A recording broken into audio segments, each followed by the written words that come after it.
បាទជំរាបសួរបងប្អូនទាំងអស់គ្នាខ្ញុំសូមធ្វើការបង្ហាញអំពីការដាំម្នាស់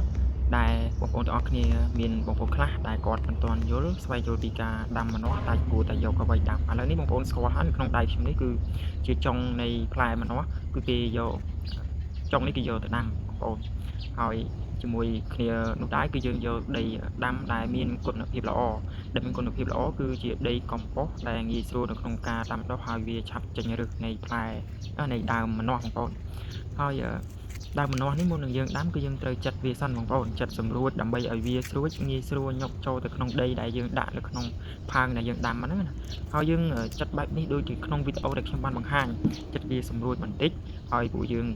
ត្រូវតែប្រឡេះស្លឹកវាចេញគៀនៗហ្នឹងដើម្បីឲ្យសាច់នៃកកូតកន្លែងដើមម្នាស់ហ្នឹងគឺវាប៉ះជាមួយនឹងដីជក់ទឹកបានល្អហើយវាងាយនៅក្នុងការចេញឫសសម្រាប់ចុង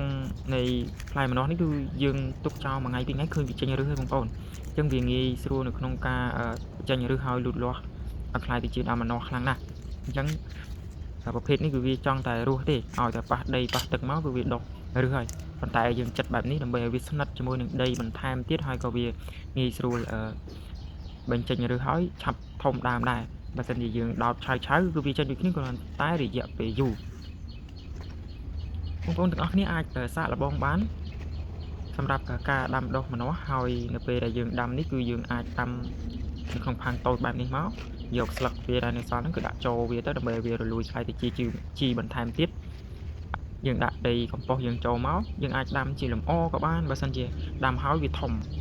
គឺយើងត្រូវបំបែកចេញពីផើងហ្នឹងដាក់នៅលើដីផ្ទាល់នៅកន្លែងចំការហ្នឹងមក